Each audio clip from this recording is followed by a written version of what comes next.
YouTube, it's Dawn again, and I wanted to do a video this week on dating in London. Now I know it's something that many people don't really think about before they move to a new city, and you hear different things from different people, so I thought it'd be cool just to give you one opinion, my opinion of dating in London, so check it out. But first I want to say, before anyone leaves a comment down below, I know people who, you know, their experiences have been different than mine, but I also know a lot of especially women who have had the same opinions as I have. So it's just great, I think, to give maybe an opinion of what to expect. I did notice initially how guys aren't as assertive, initiate conversation as much as they do back in the States. Now I know some places in the States guys tend to do this a bit too much. They're a bit overly aggressive. On the opposite side of the spectrum, you have it where guys don't initiate at all, which can be equally frustrating. So I've asked a couple of my guy friends about this, and they say they feel like that's a bit forward to go up to someone that they think is attractive and start a conversation with them. Not only do they think that it's impolite, but they also think, okay, what if she rejects me, then what? Like, I will be devastated. I think in the States, because they do it so often, that maybe they become a bit immune to the rejection. Here is terrifying and quite intimidating, so they just choose not to do it. A lot of the women do tend to complain about the guys initiating, but when the guys do initiate, sometimes the women aren't as nice. So that's a difficult one for guys, because on one hand you're saying that you want guys to approach you, but what you're really saying is you only want the guys that you are interested in to approach you, and how are they supposed to know if you're interested in them or not until they approach you? So what I always tell ladies is be nice, be gracious. If you're not interested in them, that's fine. There's a way to let him know that. That's very tactful and still respectful. One way that you can overcome this, and I'm talking to you ladies, taking the first step. Now, I know a lot of girls are like, oh, I would never approach a guy. I don't think it's necessarily you approaching them. It could be something as simple as just starting a conversation or just having a one line like, oh, what are you drinking? For some reason they just feel like, ah, and they take it from there. If you find yourself in London, new to London, and you see this happening, don't be afraid just to strike up a conversation and see what happens. Now, another thing, it could be this way in the States now. I don't know, because I haven't lived in the States for 6 years, but I would say that London specifically is very much a hooking up culture. It's not unusual for you to meet a couple and ask how they met, and they would say, you know, their relationship started off just hooking up the first night that they met each other, and then the relationship kind of grew out of that. That is not uncommon. In the States, I feel like that's a bit less common, maybe not so much in cities like LA or New York or Miami, but for the majority of the States, that's not typically how you meet, you know, your lifelong partner. But in London, that's perfectly fine, and it's deemed pretty normal.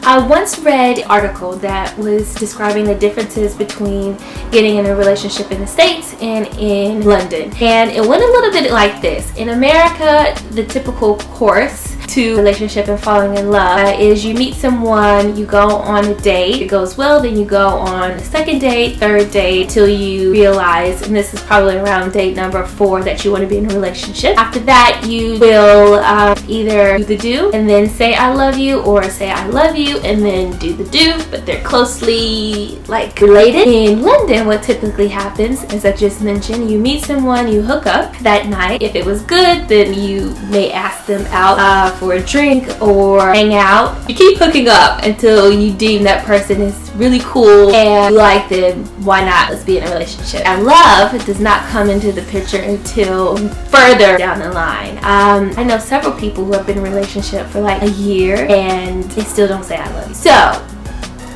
that's just one thing I do want to talk about is internet dating, which is really popular in London. I think it's probably that way in most major cities, just because it's so densely populated that even if you do see someone that you're attracted to, the opportunity could be just like that. That's it. And if you don't grab it, that person's gone and you will never see them again. Internet dating has been really, really popular. Apps So like Tinder, Happen, websites like Match.com, Plenty of Fish, eHarmony, everybody uses this. But I will say that Tinder in the UK or in London, it is typically seen as a hookup app. Do I know couples who have a relationship and they met on Tinder? Yes. But as I mentioned previously, most relationships start out physical. So just saying. Thing that's worth mentioning, and this probably is the biggest thing about dating in London that you need to take into consideration, and that is London is very class-based. So a lot of people date within their class. If you tend to hang out in places where a lot of like upper class or middle class people hang out and you don't fit that kind of mode, that's probably why you're not getting the attraction that you would expect. Yeah, so it's very closed when it comes to dating. The next thing I would point out is interracial dating. Interracial dating is quite common in London. You see it everywhere, so much so that now I don't even take notice. Like it's just anything. Probably because London is so diverse that it's almost impossible for the majority of people to date just within their race. That's also what I think is a benefit of dating in London. I have met some of the most incredible people just listening to their stories from all over the world, how they ended up in London, what are they doing in London. You do realize how similar we all are, and it's quite amazing because in the US you tend to stick to your racial group a bit more. Another thing about dating in London, and I'm laughing because I have had numerous conversations with my male guy friends. Well, yeah, they are guys because they're male. With my male friends about this one topic, and that is who pays for the first date. Now, I am a bit old school and traditional, and I was taught that the guy pays for the date. Just to let ladies know, be aware of that when you come. The guy may want to split the bill or have you pay for the bill. If you're okay with that, easy peasy. If you're not, hey, there's nothing wrong with letting him know. So you know what to expect and he knows what to expect.